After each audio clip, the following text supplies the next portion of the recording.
오랜만에 열린 동창회나 지인 모임 전날, 옷장을 열고 한숨부터 푹 쉬어본 적 없으십니까?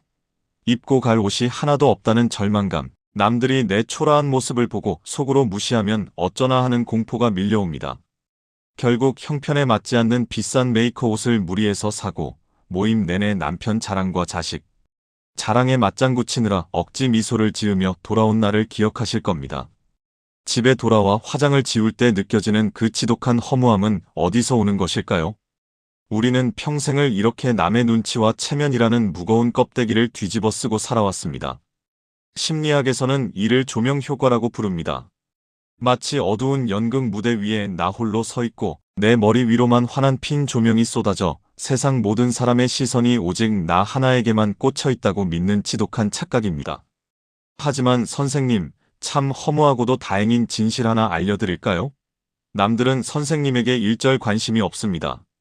다들 자기 먹고 살기 바빠서 남의 인생에 신경 쓸 여력이 없기 때문입니다. 쇼펜하우어는 남의 눈치를 보며 전전긍긍하는 우리에게 아주 차갑게 팩트를 꽂습니다. 타인의 머릿속은 내 진정한 행복이 머물기에는 너무나도 비참하고 초라한 곳이다. 우리가 어제 무슨 옷을 입었는지, 내 자식이 어느 회사에 다니는지, 남들은 돌아서면 까맣게 다 잊어버립니다.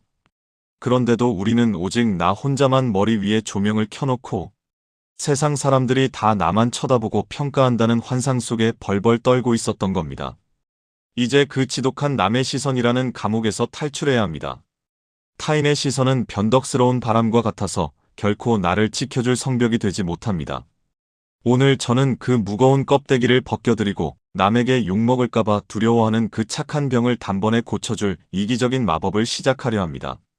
진정한 자유는 남의 머릿속에 마련된 내 자리가 얼마나 비좁고 보잘것없는지를 깨닫는 순간 시작됩니다. 남의 인생에 들러리 서는 배역은 이제 끝났습니다. 타인의 평가는 그들의 소관이지 내 소관이 아님을 인정하십시오. 남들이 나를 어떻게 볼까 고민하며 에너지를 낭비하기엔 우리에게 남은 인생이 너무나도 소중합니다. 이제 텅 빈 객석을 향한 연기를 멈추고 오직 나라는 유일한 관객을 위해 가장 편안하고 진솔한 모습으로 무대 아래로 내려오십시오. 깃털처럼 가벼워진 어깨로 내 맘대로 사는 인생의 진짜 주인공이 될 시간입니다. 지인들과의 식사 자리나 오랜만에 만난 친척 모임에서 은근히 기분을 상하게 하는 질문들이 있습니다. 처음에는 요즘 어떻게 지내? 라는 평범한 안부로 시작하는 듯 하더니 대화의 본심은 금세 엉뚱한 곳으로 튀어오릅니다. 너희 동네 아파트값 많이 올랐더라. 지금 팔면 얼마나 남니? 이번에 차 바꿨다며? 외제차라 유지비가 만만치 않을 텐데. 할부로 산 거야? 이런 질문들은 결코 당신의 평온한 일상을 걱정해서 던지는 순수한 관심이 아닙니다.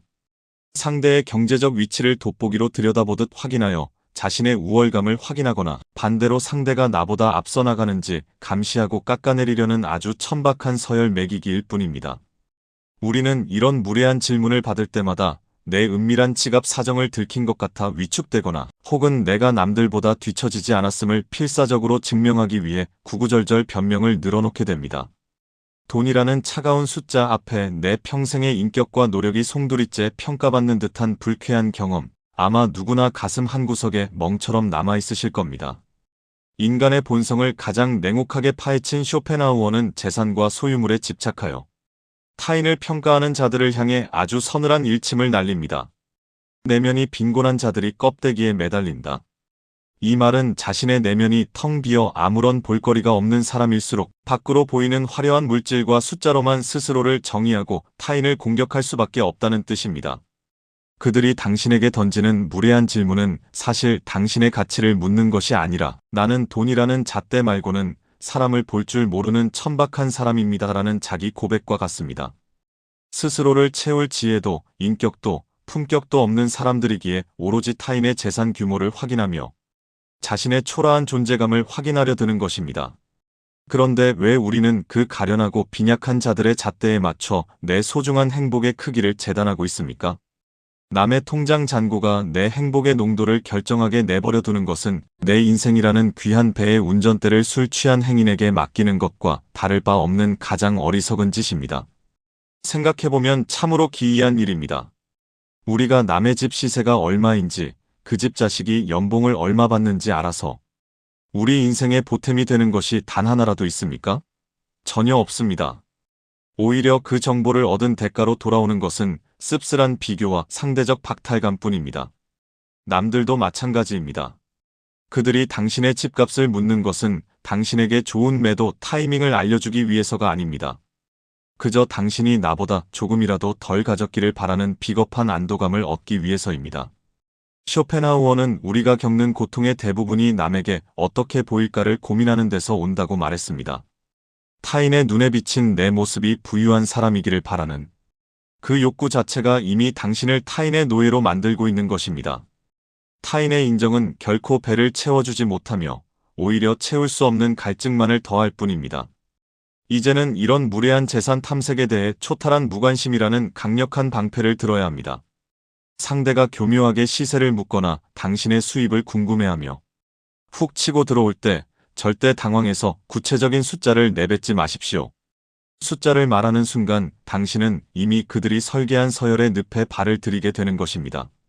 대신 아주 건조하고 평온한 마치 먼 산을 바라보는 듯한 표정으로 이렇게 말하십시오. 글쎄요, 저는 지금 먹고 자는데 아무 불편함이 없어서 시세 같은 건 안 본 지 오래됐네요. 이 한마디는 상대의 세속적인 질문을 한순간에 수준 낮은 소음으로 만들어버리는 최고의 처세입니다. 숫자에 연연하지 않고 자신의 삶에 만족하고 있다는 당신의 당당한 태도는 상대가 그토록 자랑하고 싶어하거나 확인하고 싶어하는 물질적 가치를 단숨에 무력화시킵니다. 진정한 부자는 가진 것이 많은 사람이 아니라 남의 것을 부러워하지 않고 내 손에 든 것에 감사할 줄 아는 사람입니다. 타인이 나를 성공한 사람 혹은 돈 많은 사람으로 봐주길 바라는 마음을 내려놓는 순간 당신은 비로소 세상에서 가장 자유로운 부자가 됩니다. 남들이 당신을 가난하게 보든 평범하게 보든 혹은 부유하게 보든 그것이 당신의 저녁 식탁 위에 놓인 따뜻한 찌개 맛을 방해하게 두지 마십시오. 쇼펜하우어의 말처럼 인간의 진정한 가치는 무엇을 소유하고 있는가가 아니라 그가 어떤 존재인가에 달려 있습니다. 껍데기는 시간이 흐르면 낡고 변하지만 당신의 내면에 쌓인 지혜와 평온은 누구도 뺏어갈 수 없는 영원한 재산입니다. 오늘부터 당신의 가치를 타인의 통장 숫자가 아닌 당신만이 간직한 내면의 깊이와 영혼의 자유에서 찾으십시오. 그것이 남의 시선이라는 감옥에서 벗어나 우아하고 위엄있게 승리하는 유일한 길입니다. 인생의 가을에 접어들어 문득 가슴 한구석이 뜨거워지는 순간이 있습니다. 젊은 시절 먹고 사느라 바빠 미뤄두었던 악기를 배워보고 싶기도 하고 평소 관심 있던 외국어나 인문학 공부를 시작해보고 싶기도 합니다. 설레는 마음으로 학원 등록을 하고 돌아오는 길 혹은 SNS에 새로 시작한 취미 사진을 올렸을 때 찬물을 끼얹는 이들이 꼭 나타납니다. 그 나이에 배워서 어디에 쓰려고 그래? 자격증 따서 취업할 것도 아닌데. 돈 낭비 아니니? 그냥 남들처럼 여행이나 다니고 편하게 살지. 왜 사서 고생하며 유별나게 굴어? 걱정을 가장한 이 날카롭고 조롱 섞인 참견은 이제 막 틔우려던 우리의 열정이라는 싹을 무참히 짓밟습니다. 그들의 한마디에 우리는 금세 기가 죽어내가. 너무 늦었나? 남들 보기엔 주책인가? 하는 비참한 자기 검열에 빠지게 됩니다. 타인의 혓바닥 끝에서 나온 말 한마디에 내 소중한 설렘이 순식간에 수치심으로 변해버리는 이 억울한 상황은 우리 일상에서 얼마나 자주 반복됩니까? 하지만 선생님, 여기서 잠시 멈추고 냉정하게 그들의 속내를 들여다보십시오. 그들이 당신의 도전을 말리는 진짜 이유가 정말 당신이 실패할까봐 혹은 당신이 고생할까봐 걱정돼서일까요? 절대 그렇지 않습니다. 그들의 본심은 훨씬 더 비겁하고 초라합니다. 그들은 당신이 변화하고 성장하는 역동적인 모습을 보며 정체되어 있는 자신들의 나태함이 증명되는 것이 두렵고 불편한 것입니다. 다 같이 무리 속에서 이제 나이 들었으니 적당히 살자며 안주하고 있는데 누군가 홀로 빛을 내며 울타리를 넘어 나아가는 것을 견디지 못하는 것입니다. 이것이 바로 개들의 심리 크레브 멘탈러티입니다. 어부의 바구니 속에 든 개들은 한 마리가 밖으로 탈출하려 하면 다른 개들이 집게로 그 다리를 잡아 사정없이 끌어내립니다. 내가 나가지 못하니 너도 나가지 말라는 지독한 시기심입니다. 당신을 비웃고 훈수두는 주변 사람들은 그저 그 어두운 바구니 속에서 서로의 다리를 잡아당기는 개들일 뿐입니다. 쇼펜하우어는 그의 저서에서 대중은 평범함이라는 늪에서 벗어나려는 자를 본능적으로 증오한다고 단언했습니다. 평범한 다수에게 있어 적당히 사는 것은 안식처이지만 깨어있는 소수에게 그 평범함은 영혼을 갉아먹는 감옥입니다. 당신이 느끼는 배움의 즐거움, 낯선 분야를 알아갈 때의 지적 희열, 그리고 손끝에서 피어나는 새로운 취미의 열정은 그들이 평생 죽었다 깨어나도 가질 수 없는 고귀한 영적 자산입니다. 그들은 인생의 의미를 타인의 뒷담화나 남과의 비교에서 찾지만 당신은 오직 자신만의 성장에서 찾고 있기 때문입니다. 그러니 그들의 비아냥을 들을 때면 당황하지 말고 속으로 조용히 비웃어 주십시오. 아, 저 사람은 자신의 삶이 너무나 무료하고 건조해서 생기 넘치는 내 열정을 질투하는구나라고 말입니다. 당신의 도전에 단돈 1원의 출연료도 보태주지 않을 사람들에게 당신의 소중한 꿈을 검사받고 결제받을 필요는 추호도 없습니다. 이제부터는 그들의 무례한 조언에 사자의 침묵으로 당당하게 답하는 법을 익혀야 합니다. 왜 이 공부가 필요한지, 내가 나중에 무엇을 하고 싶은지 그들에게 구구절절 설명하지 마십시오. 해명은 곧 허락을 구하는 구걸과 같습니다. 그들은 어차피 당신의 고결한 열정을 이해할 마음도 지능도 없습니다. 그저 살짝 미소 지으며 이렇게 한마디만 던지십시오. 제 즐거움의 기준은 남들과 좀 달라서요. 저는 이런 게 참 재밌네요. 이 짧은 대답은 상대의 참견을 차단하는 동시에 당신의 행복은 당신만의 영역임을 명확히 선언하는 것입니다. 사자가 길가에서 개가 짖는다고 해서 가던 길을 멈추고 똑같이 지저대며 싸우지는 않습니다. 사자는 그저 개가 짖거나 말거나 자신이 가고자 하는 초원을 향해 묵묵히 위험 있게 걸어갈 뿐입니다. 예를 들어 60대에 유튜브를 시작하거나 70대에 붓글씨가 아닌 현대 미술을 배우기로 했다면 주변에서는 분명 노망났다거나 정신 차려라는 식의 말을 할 것입니다. 그럴 때 그들의 말을 마음에 담아두는 것은 독약을 스스로 마시는 것과 같습니다. 대신 그 에너지를 당신의 연습장과 캔버스에 쏟으십시오. 당신의 인생은 당신만의 거대한 실험실입니다. 그 실험실에서 어떤 원소를 섞어 어떤 결과물을 만들어낼지는 오로지 실험 주체인 당신의 권한입니다. 그 결과가 성공이든 실패든 그것은 오직 당신만이 누리고 감당할 축복이자 경험입니다. 타인의 편견이라는 좁고 낡은 틀에 당신의 무한한 가능성을 가두어 스스로를 질식시키지 마십시오. 우리는 너무 오랫동안 나이에 걸맞은 행동이라는 유령에 시달려왔습니다. 하지만 나이에 걸맞은 행동이란 세상에 존재하지 않습니다. 오직 내 영혼이 원하는 행동이 있을 뿐입니다. 쇼펜하우어는 인생의 마지막 날까지 자신의 지적 능력을 연마하는 자만이 죽음 앞에서도 당당할 수 있다고 했습니다. 남들의 시선을 의식하느라 하고 싶은 일을 포기하고 뒷방 늙은이처럼 앉아있는 것이야말로 가장 부끄러운 일입니다. 진정으로 품격 있는 어른은 남의 비위가 아니라 자신의 호기심에 충실한 사람입니다. 선생님, 오늘 당장 당신의 가슴을 뛰게 하는 그 일을 다시 시작하십시오. 누가 뭐라든 그건 내 생각이고 내 인생은 내가 결정한다는 배짱을 가지십시오.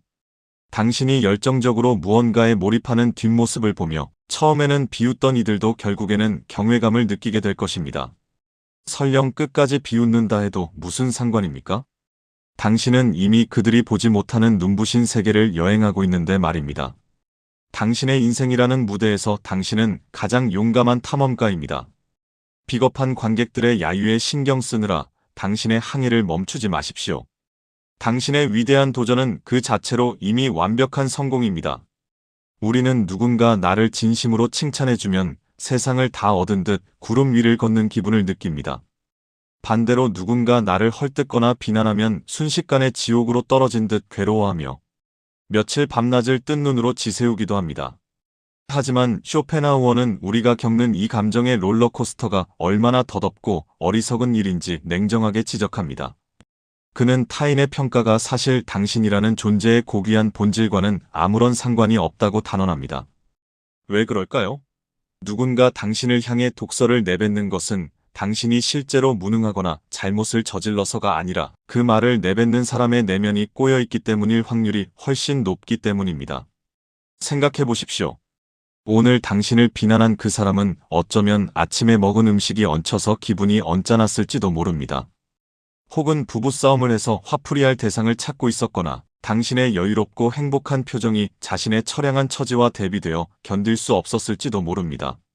즉, 타인의 평가란 당신의 가치를 측정하는 저울이 아니라 평가하는 사람의 현재, 심리 상태와 그릇의 크기를 적나라하게 보여주는 거울일 뿐입니다. 그 거울이 일그러져 있다면 그 속에 비친 당신의 모습이 일그러져 보이는 것은 너무나 당연한 일 아닙니까? 그런데 왜 우리는 그 고장 난 거울을 보며 내 얼굴이 잘못되었다고 슬퍼하고 있습니까? 쇼펜하우어는 타인의 말은 바람과 같다고 했습니다. 아침에는 동쪽에서 불어오던 바람이 저녁에는 서쪽으로 바뀌는 것처럼 사람들의 입방아는 시시각각 변하는 똥바람에 불과합니다. 어제의 동지가 오늘의 적이 되어 등을 돌리고 어제의 비난이 오늘의 칭찬으로 손바닥 뒤집듯 바뀌는 것을 우리는 인생의 고비마다 수없이 목격해왔습니다. 이토록 변덕스럽고 일관성 없는 타인의 의견에 내 소중한 인생의 항로를 맡기는 것이 얼마나 위험천만한 일입니까? 쇼펜하우어는 타인의 의견에 과도한 가치를 두는 행위를 가리켜 그들을 지나치게 높게 평가하는 바보 같은 짓이라고 일갈했습니다. 내 인생의 주권이 왜 정작 나 자신도 아닌 남의 혓바닥 끝에서 대롱거려야 합니까? 이제 누군가 당신을 뒤에서 험담한다는 소리를 전해 듣거든 그것을 당신에 대한 정보로 받아들이지 마십시오.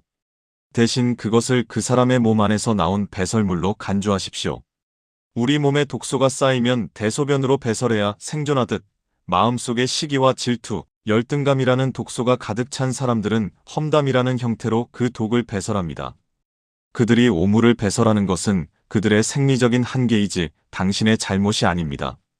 길을 가다가 누군가 흘린 오물을 발견했다고 해서 그것을 귀한 보물인 양 정성스럽게 집어들어 당신의 깨끗한 안방에 모셔두겠습니까? 아닐 것입니다.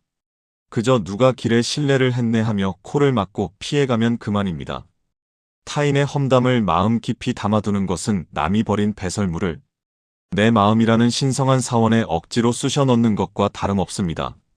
그들이 아무리 찢어대도 당신이 흔들리지 않고 당신의 일상을 고요하고 품위 있게 지켜낸다면 그 험담은 허공을 떠돌다 갈 곳을 잃고 결국 뱉은 사람의 얼굴로 돌아가게 되어 있습니다. 진정한 자존감은 타인이 보내주는 박수갈채에서 나오는 것이 아닙니다. 오히려 타인의 야유와 비난이 쏟아지는 한복판에서도 어깨를 쫙 펴고 그래서 어쩌라고? 네가 짖는다고 내 인생이 무너지기라도 하니? 라고 말할 수 있는 뻔뻔한 당당함에서 나옵니다. 타인의 칭찬이라는 달콤한 사탕에 중독되지 마십시오. 칭찬에 기뻐하면 할수록 당신은 그 칭찬을 유지하기 위해 자꾸만 남의 눈치를 살피는 칭찬의 노예가 될 뿐입니다. 비난은 오히려 당신이라는 원석을 깎아보석으로 만드는 숫돌입니다. 당신을 향한 독설이 들려올 때 그것을 당신의 인내심과 품격을 시험하는 시험대로 삼으십시오. 아, 저 사람이 나를 통해 자신의 소화 불량을 치료하고 있구나라고 생각하며 연민의 눈길을 보내주십시오. 오늘부터 타인의 평가는 그저 아침 뉴스에 나오는 일기예보 정도로 치부하십시오. 비가 온다는 예보가 있으면 우산을 쓰면 그만이고 바람이 불면 옷깃을 여미면 그만입니다. 비가 온다고 해서 하늘을 원망하며 하루 종일 울고 있을 필요는 없지 않습니까?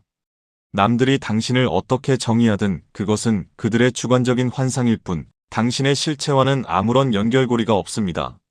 쇼펜하우어의 통찰처럼 우리가 느끼는 모든 불안의 파랄은 남이 나를 어떻게 볼까 하는 쓸데없는 걱정에서 비롯됩니다. 이 거대한 착각의 사슬을 끊어버리십시오. 타인이 당신의 인생 무대에 난입해 소란을 피우게 두지 마십시오. 무관심이라는 가장 우아하고 잔인한 복수를 선사하십시오. 당신이 타인의 입방아로부터 완전히 자유로워질 때 당신의 영혼은 비로소 구속 없는 평화를 누리게 될 것입니다. 당신의 가치는 오직 당신만이 결정할 수 있습니다. 타인의 혓바닥이 감히 범접할 수 없는 당신만의 성역을 지키십시오. 인생을 살다 보면 마치 나의 인내심을 시험하러 온 사탄처럼 대놓고 선을 훌쩍 넘는 인간들이 꼭 있습니다. 모임 자리에서 은근슬쩍 내 아픈 구석을 건드리며 다 너 생각해서 하는 말인데라며 독이 묻은 비수를 꽂거나 여러 사람이 지켜보는 앞에서 내 신체적 콤플렉스나 자식 문제 같은 약점을 농담 소재로 삼아 웃음거리로 만드는 이들입니다. 그럴 때 우리는 보통 어떤 반응을 보입니까? 갑자기 화를 내자니 분위기가 싸해질 것 같고 나만 예민한 사람이 될까봐 두려워 입술을 깨물며 억지로 허허 웃어넘기고 맙니다. 하지만 그렇게 웃어주고 돌아온 날 밤, 우리는 어떻습니까? 깨끗하게 씻고 침대에 누웠는데도 상대가 던진 그 비릿한 말들이 귓가에 쟁쟁하게 울려 자존심이 상하고 그때 왜 바보같이 가만히 있었을까 하는 후회에 이불을 걷어차며 뜬 눈으로 밤을 지새우게 됩니다. 여기서 우리가 반드시 깨달아야 할 냉혹한 진실이 하나 있습니다. 당신이 웃는 얼굴로 무례함을 받아준다고 해서 상대방이 이 사람이 나를 참아줬구나. 참 고마운 분이네. 다음부턴 조심해야지라고 미안해할 것 같습니까? 천만의 말씀입니다. 인간의 본성은 그렇게 고결하지 않습니다. 무례함을 참아주는 당신의 관용은 상대방에게 사과를 끌어내는 것이 아니라 오히려 당신은 앞으로 나를 계속 공격해도 좋으며 내가 무슨 짓을 해도 당신은 화를 내지 못하는 만만한 호구다라는 프리패스를 쥐어주는 것과 같습니다. 무례한 자들은 결코 예의 바른 사람을 존경하지 않습니다. 그들의 눈에 예의는 약점이고 배려는 만만한 먹잇감의 신호일 뿐입니다. 쇼펜하우어는 그의 저서에서 사람을 너무 관대하고 친절하게 대하면 상대는 오만해지고 선을 넘는다고 아주 서늘하게 경고했습니다. 이는 인간의 내면에 숨겨진 강자에게 약하고 약자에게 강한 비굴한 속성을 꿰뚫어 본 말입니다. 당신이 상대의 무례함을 유머로 승화시켜주려 애쓸수록 상대는 자신의 무례함이 진짜 천재적인 유머라고 착각하게 됩니다. 그 착각은 결국 더 큰 무례함으로 진화하여 당신의 인격을 야금야금 갉아먹게 될 것입니다. 이제는 그 지독하고 끈질긴 착각의 고리를 당신의 손으로 직접 끊어내야 합니다. 하지만 기억하십시오. 그 고리를 끊기 위해 똑같이 소리를 지르며 화를 낼 필요도 얼굴을 붉히며 싸울 필요도 없습니다. 분노를 표출하는 것 자체가 이미 내 감정이 저 인간의 말 한마디에 요동치고 있다는 항복 선언이며 나는 너 때문에 상처받았다는 것을 시인하는 하수의 증거이기 때문입니다. 진짜 어른의 처세술, 즉 고수의 대응은 감정을 싹 뺀 얼음장 같은 차가움으로 상대를 제압하는 것입니다. 실전 기술은 의외로 간단하지만 그 파괴력은 엄청납니다. 상대가 당신을 깎아내리거나 선을 넘는 말을 던지는 그 찰나의 순간 억지로 웃으려 애쓰던 안면 근육을 즉시 풀고 딱 3초간 상대의 눈과 미간 사이를 빤히 쳐다보십시오. 비난하는 눈빛도 화난 눈빛도 아닙니다. 마치 길가에 굴러다니는 무의미한 돌덩이를 보듯 아무런 감정도 담지 않은 무색무취의 시선으로 3초의 정적을 만드십시오. 그 짧은 침묵 속에서 무례한 자는 본능적인 공포를 느낍니다. 내 공격이 먹히지 않았구나. 이 사람 분위기가 갑자기 왜 이러지? 하는 당혹감이 그를 엄습하며 상황이 자신에게 불리하게 돌아가고 있음을 직감하게 됩니다. 정확히 3초가 흐른 뒤 아주 건조하고 낮은 목소리로 물으십시오. 지금 그 말씀은 제 기분을 상하게 하려고 일부러 하신 말씀인가요? 혹은 그게 농담이라 하신 말씀이면 저는 하나도 재미가 없는데 제가 어떻게 반응해 드려야 할까요? 이 짧은 질문은 바닥에 떨어진 공을 다시 상대에게 던져버리는 행위입니다. 이제 해명하고 수습해야 할 책임은 당신이 아니라 선을 넘은 저 무례한 인간에게 넘어갔습니다. 당황한 상대가 얼굴이 벌개져서 아니, 그냥 농담인데 왜 그렇게 예민하게 굴어? 라며 적반하장으로 방어막을 친다면 그 기회를 놓치지 말고 똑같은 건조한 표정으로 확인 사살을 하십시오. 아, 농담이었군요. 다행이네요. 그런데 다음부터는 공부를 좀 더 해서 재미있는 농담을 준비해 보세요. 이건 너무 수준이 낮아서 웃어주기가 힘드네요.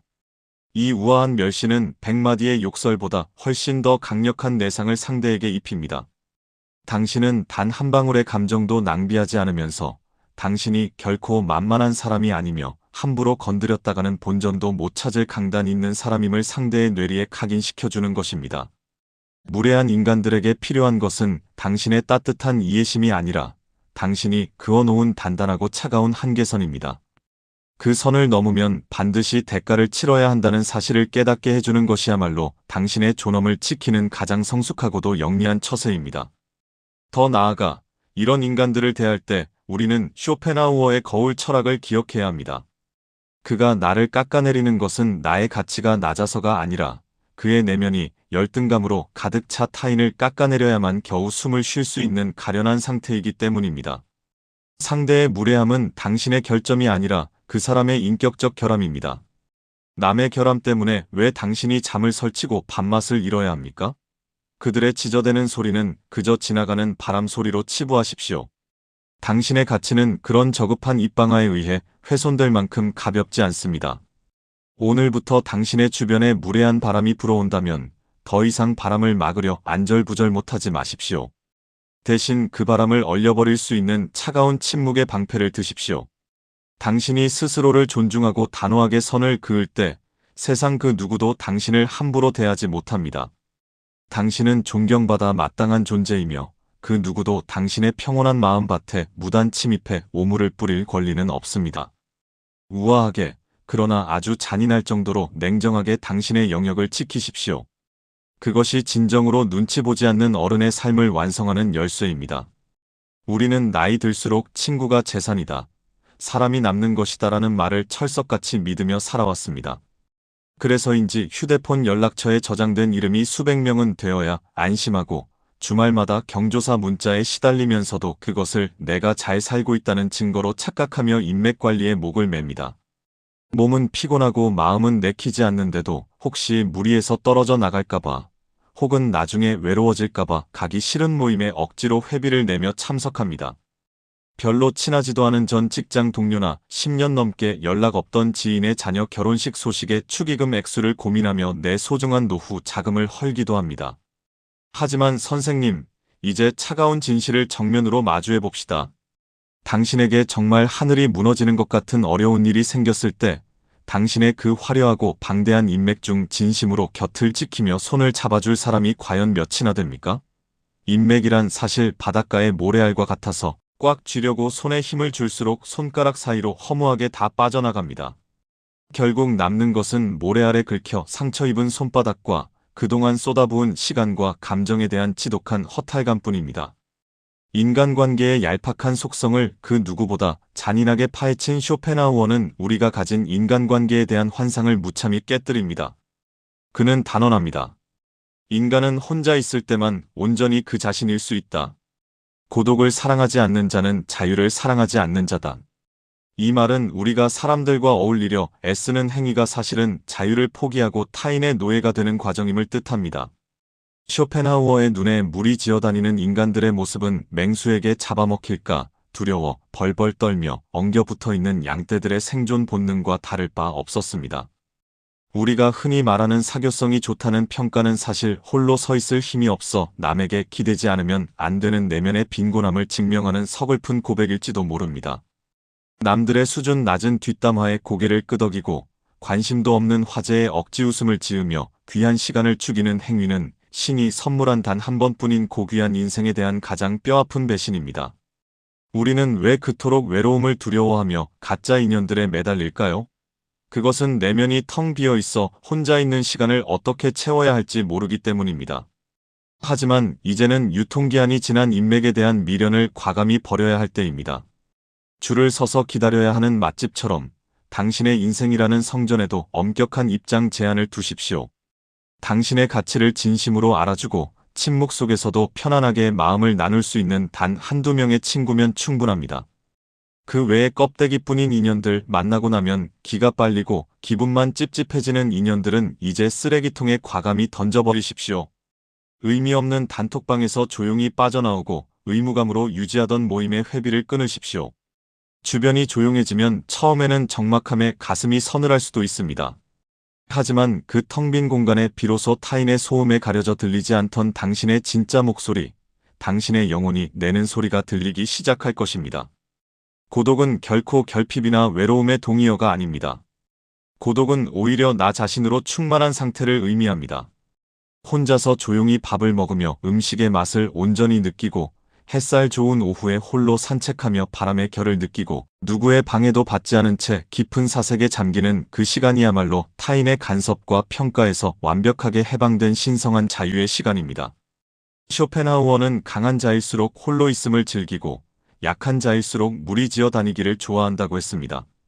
당신이 타인의 인정이나 박수 없이도 스스로 만족하며 빛을 낼 수 있을 때 역설적으로 사람들은 당신의 그 단단하고 우아한 기운에 이끌려 당신의 곁에 머물고 싶어 할 것입니다. 억지로 인맥을 쫓아다니지 마십시오.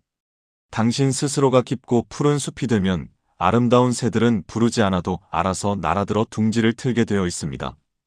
이제 타인에게 기대어 겨우 지탱하던 낡은 지팡이를 분질러 버리십시오. 누군가 당신을 사회성 없는 사람이라고 비난한다면 나는 나 자신과 보내는 시간이 가장 즐겁다라고 당당하게 대답하십시오. 남들의 비위를 맞추기 위해 지갑을 열고 마음을 허비하던 그 정성으로 오늘 저녁 당신 자신을 위해 가장 근사한 차 한 잔을 대접해 보십시오. 남들이 수다를 떨며 남의 흉을 보는 그 시간에 당신은 책을 읽고 명상을 하며 내면의 근육을 키우십시오. 홀로 어슬렁거리며 초원을 지배하는 사자는 결코 양떼들의 시끄러운 울음소리에 귀를 기울이지 않습니다. 당신의 인생은 누군가와 함께여서 가치 있는 것이 아니라 당신 그 자체로 이미 완전하고 눈부십니다. 이제 억지인연의 쇠사슬을 끊고 당신의 두 다리로 굳건히 서서 인생의 후반전을 지배하는 고독한 사자가 되십시오. 그것이 바로 어른이 누릴 수 있는 최고의 사치이자 품격입니다. 자, 선생님. 이제 우리는 남들이 나에게 눈곱만큼도 관심이 없다는 시원하고도 허무한 진실을 알게 되었습니다. 무례하게 선을 넘는 자들을 차가운 침묵으로 제압하는 기술도 배웠고, 혼자만의 시간이 결코 초라한 외로움이 아니라 눈부신 자유의 시간이라는 고독의 숭고함까지 깨달았습니다. 이제 지식은 충분합니다. 하지만 머리로 아는 것과 삶으로 살아내는 것은 전혀 다른 차원의 문제입니다. 마지막으로 우리에게 필요한 것은 이 모든 깨달음을 일상의 무대 위에서 실천할 수 있는 뻔뻔한 용기입니다. 우리는 평생 착한 사람이 되어야 한다는 보이지 않는 감옥에 갇혀 살아왔습니다.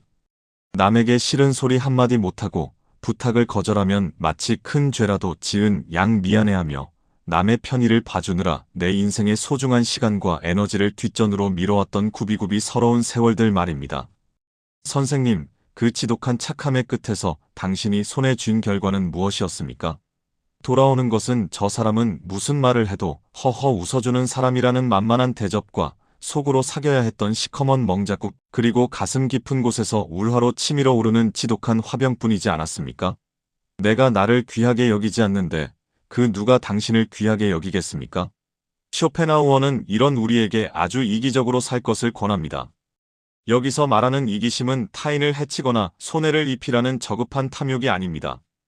내 행복의 결정권을 타인의 손에 쥐어주지 말라는, 즉 영혼의 주권을 되찾으라는 고결한 선언입니다. 쇼펜하우어는 말합니다. 나 자신의 행복을 위해 타인의 의견을 무시하는 것은 가장 지혜로운 일이다. 누군가 당신의 뒤에서 험담을 한다는 소문이 들려올 때, 혹은 모임에서 무시당했다는 생각에 가슴이 두근거리고 억울해서 밤잠을 설칠 때, 이제는 속으로 이 마법의 주문을 외치십시오. 그래서 어쩌라고? 네가 내 인생 대신 살아줄 거야? 이 어쩌라고 정신이야말로 당신을 평생 짓누르던 체면과 자존심이라는 무거운 껍데기를 단숨에 박살내는 가장 강력한 망치입니다. 타인이 당신을 어떻게 생각하고 평가하든 그것은 당신의 문제가 아니라 전적으로 그들의 문제입니다. 그들의 뇌세포 안에서 일어나는 복잡하고 주관적인 화학 반응일 뿐인데 왜 그 미세한 전기 신호에 당신의 소중한 하루가 무너져야 합니까? 당신이 아무리 성인군자처럼 완벽하게 행동해도 당신을 욕할 사람은 반드시 존재하고, 당신이 아무리 부족하고 실수투성이라 해도 당신을 진심으로 아끼는 사람은 곁에 남습니다. 그러니 더 이상 누군가에게 선택받기 위해 혹은 미움받지 않기 위해 당신만이 가진 고유한 색깔을 지우지 마십시오. 당신이 당신답게 행동하고 당신이 진정으로 원하는 말을 내뱉기 시작할 때 비로소 당신의 인생에서는 타인의 악취가 사라지고 당신만의 진한 향기가 피어나기 시작합니다. 남의 눈치를 보느라 어깨를 웅크리고 살기에 우리에게 남은 인생의 가을은 너무나도 찬란하고 또 너무나도 짧습니다. 언제까지 타인의 인생 영화에 스쳐 지나가는 행인일의 역할에 충실하며 눈치를 보시겠습니까? 이제는 당신 인생의 리모컨을 타인의 손에서 거칠게 빼서 당신의 손에 꽉 쥐십시오. 남들이 채널을 돌리게 내버려 두지 마십시오. 당신이 보고 싶은 장면을 선택하고 당신이 걷고 싶은 길로 핸들을 꺾으십시오. 타인의 시선이라는 유령은 당신이 겁을 먹고 도망칠 때만 당신을 쫓아오는 신기루입니다. 당신이 당당하게 뒤를 돌아 너는 누구냐? 라고 묻는 순간 그 유령은 안개처럼 흩어져 사라집니다. 이제 그 실체 없는 유령과의 소모적인 싸움을 멈추고 그동안 홀대받았던 당신 자신과 뜨겁게 화해하십시오. 당신은 타인의 알량한 칭찬 한마디 없이도 이미 충분히 귀하고 아름다운 존재입니다. 타인의 날카로운 비난 속에서도 당신의 본질은 여전히 보석처럼 눈부시게 빛나고 있습니다. 비가 온다고 해서 태양이 사라진 것이 아니듯 비난이 쏟아진다고 해서 당신의 가치가 훼손되는 것은 결코 아닙니다. 이제 고개를 높이 드십시오. 굽었던 등을 펴고 당신만의 당당한 걸음으로 세상 밖으로 걸어 나가십시오. 사람들이 쑥덕거리든 말든, 저 사람은 나이 들더니 좀 변했네라고 손가락질하든 말든 그 소리를 칭찬으로 여기며 우아하게 미소 지어 주십시오. 그것은 당신이 드디어 타인의 노예 생활을 청산하고 독립된 주권자가 되었다는 훈장과 같은 소리니까요. 당신의 진짜 인생은 남의 눈치라는 감옥문을 발로 차고 나온 바로 지금, 이 순간부터 시작입니다. 더 이상 다른 사람의 기대에 부응하려 애쓰지 마십시오. 당신의 유일한 의무는 오직 당신 자신을 행복하게 만드는 것뿐입니다. 세상은 당신이 생각하는 것보다 훨씬 더 넓고 즐길 거리는 무궁무진합니다. 남의 시선에 갇혀 지내느라 보지 못했던 길가의 꽃들, 하늘의 구름, 그리고 내 마음의 평화를 이제는 온전히 누리십시오. 쇼펜하우어의 차가운 팩트 폭행은 역설적으로 우리에게 가장 뜨거운 위로가 됩니다. 아무도 나에게 관심이 없다. 그러니 내 마음대로 살아도 된다. 이 얼마나 통쾌하고 자유로운 선언입니까? 이제 그 자유를 만끽하며 당신만의 색깔로 인생의 후반전을 화려하게 수놓으십시오. 당신은 그럴 자격이 충분하고도 남는 사람입니다. 남의 인생의 들러리가 아닌 오직 당신만을 위한 위대한 축제를 지금 당장 시작하십시오. 지금까지 저와 함께 이 긴 철학적 여정을 함께 해주신 선생님, 영상을 끝내기에 앞서 잠시 숨을 고르고 스스로의 마음을 들여다보십시오. 이제 마음이 조금은 가벼워지셨습니까? 우리는 너무나도 오랫동안, 아마도 우리가 기억하는 거의 모든 생의 시간 동안 타인이라는 이름에 일그러진 거울 앞에 서 있었습니다. 그 거울에 비친 내 모습이 조금만 흐트러져도 가슴을 졸였고, 거울 속 내가 남들보다 초라해 보이면 밤잠을 설치며 스스로를 자책해왔습니다. 하지만 선생님, 오늘 우리가 깨달은 진실이 무엇입니까? 그 거울은 사실 선생님의 본 모습을 비추는 도구가 아니라 세상의 편견과 타인의 욕망이 뒤섞여 심하게 왜곡된 볼록 거울에 불과했다는 사실입니다. 이제는 그 거짓된 거울을 미련 없이 바닥에 내동댕이 치십시오. 파편이 튀어도 괜찮습니다.